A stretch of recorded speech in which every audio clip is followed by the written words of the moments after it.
Now, since the pandemic of 2020, we've been in kind of an unprecedented real estate market, but just in the last 8 months here in South Florida, the market has been just really strange. Now, we got a lot of people reaching out that are very confused when they see the amount of homes selling, the prices, the number of homes available, and especially when they compare that to what they're hearing in the national media. So today what we're going to do is we're going to look at some of this information that's out there nationally and break it down and see how it compares to what's going on right here in South Florida. So this way you have all the information and you're totally prepared if you're looking to buy or sell a home here in South Florida in 2023.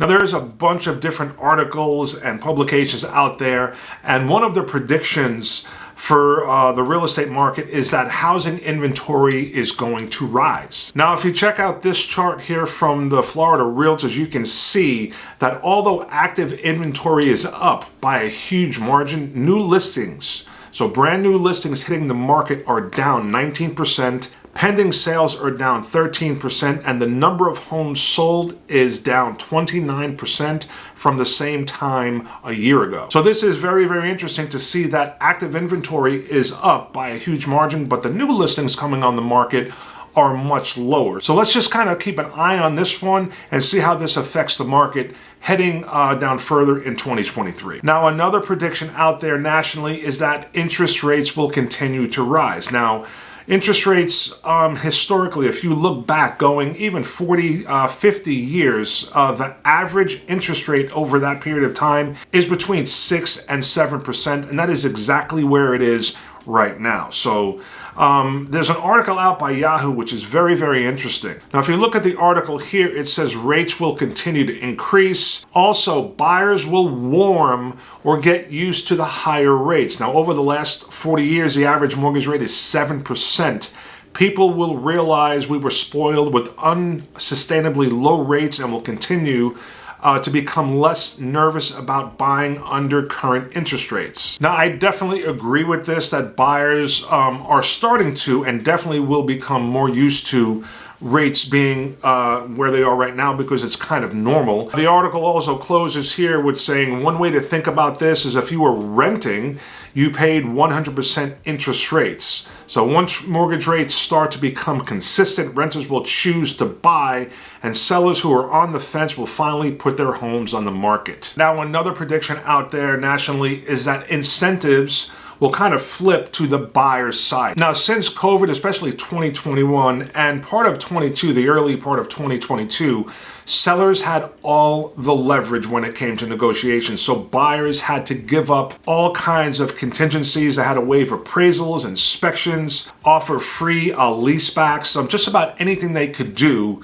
to gain some sort of a leverage when you're competing with multiple offers, sometimes 40 offers on a single home. Now, we started seeing a little bit of a shift in that, especially with new construction and also some sellers giving closing costs to buyers, but that was really brief, and that is really gone at this point, and it's gone pretty rapidly. Now, on the ground here, some of our listings were getting multiple offers, say 5, 6, sometimes up to 10 offers on some houses, and even working with some buyers, we're still having a lot of competition and multiple offer scenarios when offering on properties for sale. Now, this can kind of be specific to an area, not really an area, just say specific to certain houses. Now, if there's a home that has, say, an older roof or, hasn't been updated in a while, those homes are going to be sitting for a bit longer. But the newer homes or homes that have been updated, recently, and newer roofs, and just the ones that are in much better showing condition,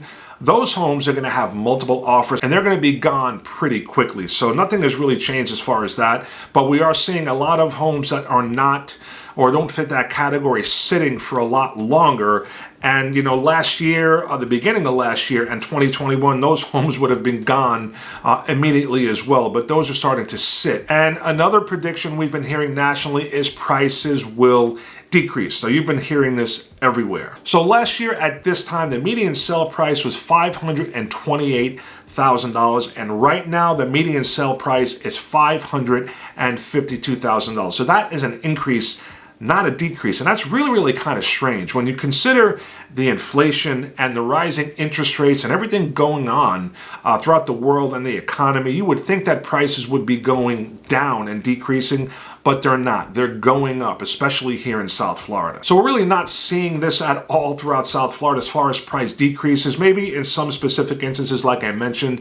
And I think these are the homes that make up that difference between the active inventory and the low number of new listings, the ones that are sitting on the market, the homes that are outdated, the ones with older roofs, and especially where sellers have just not really come to the realization that they cannot command any price. If you have a nice house that's in really great condition, it's going to sell awfully quick. But if not, those are the ones that the buyers are passing on or not offering what the sellers want for those particular homes. So what is it about South Florida that makes it almost immune or bulletproof to what's happening through a lot of other areas across the country? Now, I came up with this article here that I found, and it sums it up pretty good. So you can see here, will the South Florida housing market crash? It says the housing market in South Florida is still strong and unlikely to crash in 23, and there's several factors that's driving the demand in South Florida. One is climate, the other is tourism. So South Florida has always been a hotspot for tourism, but the job market is another one. So South Florida has a diverse economy anchored by industries such as finance, healthcare, and real estate. The strong job market in the region is attracting new residents and supports the demand for housing. Also, international buyers is another big factor. South Florida is a popular destination for international buyers, particularly those from Latin America and Europe. The strong demand from these buyers helps to drive up the housing prices in the region.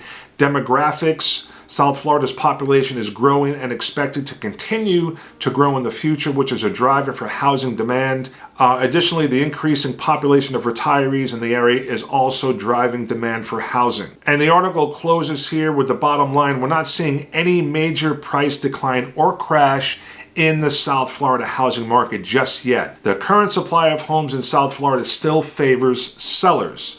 In the long run, it's hoped that higher interest rates would result in more days on the market, which gives buyers more choices. The price rise will ultimately slow as a result of higher interest rates. With the deceleration of price rise, total inventory might expand in the future. So historically, inventory grows 6 months after interest rates rise, but today's market is unlike any other, guys. And that's the theme of this video. The market here in South Florida is unlike what we've seen anywhere else, and we're really bucking the trend with a lot of other areas throughout the country where we're seeing price decreases. But here in South Florida, prices are still going up. Not as much as they were, but they're still rising. All right, guys, we're going to wrap it up right there. Hopefully you got something from this video. If you have any questions about anything we spoke about here, or looking to buy or sell a house, I'm a licensed real estate agent and would love to be your real estate resource here in South Florida. All you got to do is reach out, and I'll catch you guys on the next video. Again, I appreciate you watching. Take it easy.